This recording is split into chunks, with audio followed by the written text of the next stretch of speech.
একদমই নতুন মসজিদ।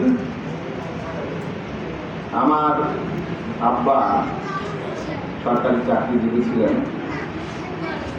আর 31 বছর হল উনি ইন্তেকাল করছেন। পাশেই কবরস্থান, আর এক বোন ক্যান্সারে মারা গেছেন, ওনারও কবর আছে এখানে। ওনার স্বপ্ন ছিল যে এখানে একটা ছোটখাটো মসজিদ করি। মহল্লার ভিতরে কোনো মসজিদ ছিল না। ওনার এই স্বপ্নটা উনি ইচ্ছা পোষণ করছিলেন, এটাকে বাস্তবায়ন উনি করতে পারেননি। আল্লাহ সেটা তৌফিক হয়নি। তো আমাদেরকে বলতেন যে একটা ছোটখাটো মসজিদ যদি হয়, আর এখানে যদি একটা মক্তব হয়, মহল্লাবাসী ছোট বাচ্চারা কোরআনের আলোকে আলোকিত হবে এবং মহল্লাবাসী পুরুষ নারী উভয়ে সহি কোরআন শিক্ষার ব্যবস্থা যদি হয়, তাহলে সবাই ইসলামের পথে যেতে পারে। মারা গেলেন 1994 সালে। তার সেই স্বপ্ন রয়ে গেল।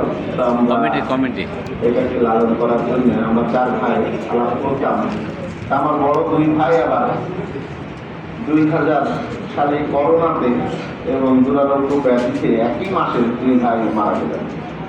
তখন বড় 2 ভাই ওনারা শুরু করছিলেন, শুরু করে পিলার পর্যন্ত দিতে পারছেন। তারপরে আর এগোতে পারেনি, সৌভাগ্য হয়নি, আল্লাহ তাআলা নিয়ে গেছেন ওনাদের। তা আমরা ছোট 2 ভাই আছি, ভাইদের ভিতরে আমি সবার ছোট। তা আমরা এ বিষয়ে পারিবারিকভাবে আলাপ করলাম যে বাবা মায়ের ইচ্ছা এবং আমার মায়ের ইচ্ছা যে মসজিদের সাথে একটা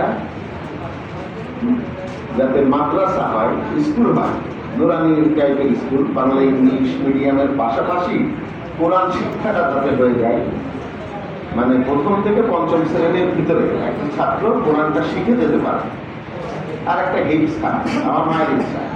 আমরা 2 ভাই আলোচনা এবং পারিবারিকভাবে আলোচনা করে এটা মসজিদ করলাম যে ঠিক আছে, যত ব্যস্ততাই থাকুক তা আমরা